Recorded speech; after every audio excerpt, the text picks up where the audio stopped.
Thank you. I'm Nick Collins, I'm not Alvin Lucier, and I feel even more like a lounge lizard than normal when I hold a wireless microphone, so please forgive me. I was asked to say something by way of introduction to the concert, and first of all, I'd like to apologize because I'm probably going to talk mostly about Alvin Lucier's early work, and it's not because I don't admire the current work, it's just I've been locked up in a room down there for the last 2 days working on pieces from 1968 and the early 70s, so it's sort of where my focus is. I was a student of Alvin's in university from the age of 18 on, and have had considerable contact with him since, doing projects like this, helping to produce some of the wonderfully impractical electronic music that characterized the 70s when I was a student. It has gotten easier, laptops, but not the old work. It remains as difficult as ever to produce, and that's very nice, because in that resistance one finds meaning as a worker.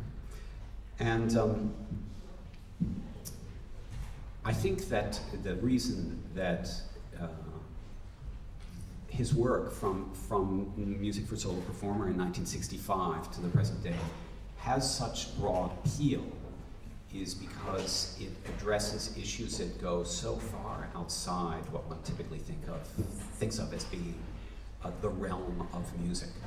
And this was surely what persuaded me as an 18-year-old that despite a complete lack of emotional connection to the European classical music tradition, no matter how hard I tried, that I could somehow think of myself as a composer. And for me, the turning point was a work, Vespers, which you're going to hear tonight.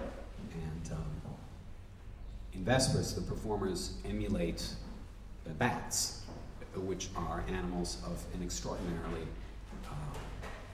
high degree of acoustic skill. They make the most virtuosic musician with 2 legs appear like a mere bumbling child. And Vespers was Alvin's way of taking music back to what I think of as its prehistory. When I was a student, I remember Alvin introducing the work of Philip Glass, the early pieces, music in parallel fifths, music in similar motion, as what Glass did when he was radicalized and had to break out of a tradition that was a result of a Juilliard education and a miserable summer spent with Nadia Boulanger. And Alvin said he took music back to the year 0. He went back to the first rule of counterpoint, no parallel fifths, and said, what if we have only parallel fifths? What is the line of evolution that music would take? Somewhat like Darwin's finches, I suppose. You put them on a different island, you give them a slightly different set of genetic variation to start with, and you see what happens. Very profound, and this was something that many, many American composers of Alvin's generation who were radicalized by Cage had to do. They basically had to take music back to the very first step and figure out a personal path that had relevance, yeah, in the wake of the sort of fallout of John Cage. But when I heard Vespers, it was as though Lucier was actually taking music work back to the prehistory of music, that is, not sound as humans have used it to create, say, self-expression or entertainment, but the way animals have for millennia used it for pure survival. And it opened things up hugely in terms of not only what kind of sound can be given relevance, but I think also the idea of what is music about. And I came from a very odd background. You know, my parents were architectural historians. I was raised in art galleries. And I suddenly saw that, or so I thought, I could make music about anything. If he can make music about bats, I could make music about snakes. You know, it doesn't matter. And I grossly misinterpreted the message, obviously, because I think in the end, a work like Vespers has as much to do with species counterpoint as any other piece of music. It has that degree of canonical precision to it. But when you're young, you know, you see what you want to see. And what I saw was a world that went far beyond musical references, overt musical references. So, Vespers is sort of the starting point for me for tonight. The other thing I'd like to mention is that continuing to this day, Alvin has created what I like to think of as axiomatic musical works. That is, musical works on which so many other people have based their musical decisions and their ideas about how to work, how to go about the process, the ugly job of making music. Opera with Objects, which you'll hear tonight, has a connection to a very early work of Alvin's called Chambers, which was essentially about revealing resonant objects. And it seems so natural at this point, but I think about the history of 20th century music as this sort of justification of the role of noise in a world that had been dominated by the notion that pitch is where it's at.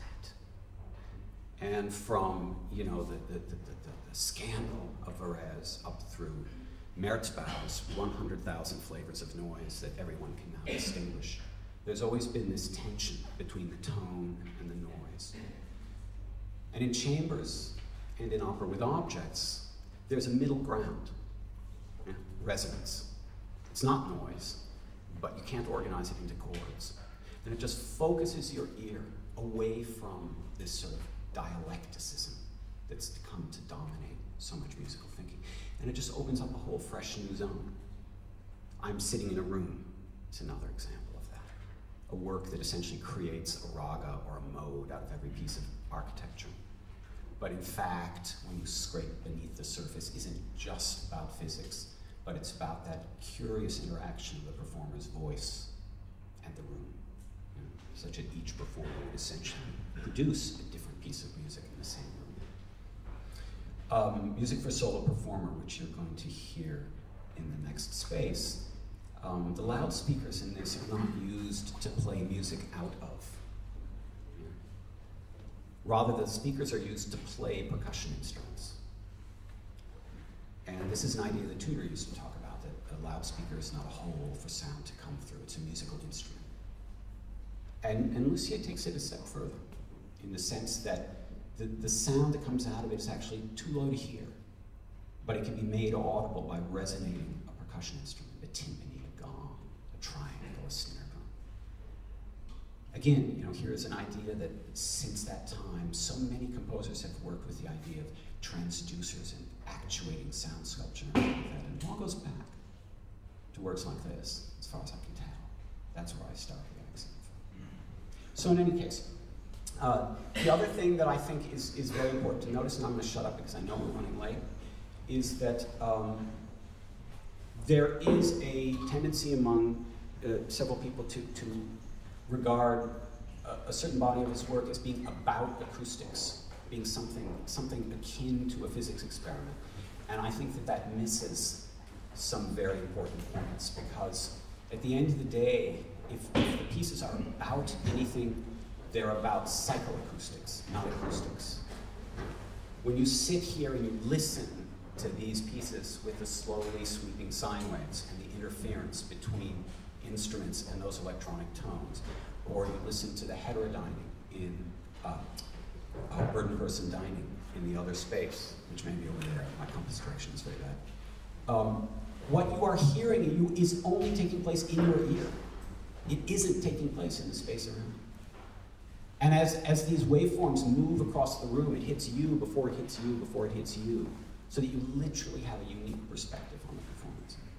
So, despite this sort of sheen of physical acoustics of the big space of architecture that envelops so many of the pieces, at the end of the day, they're really only taking place inside your head, which makes them really some of the most personal and poetic pieces you'll ever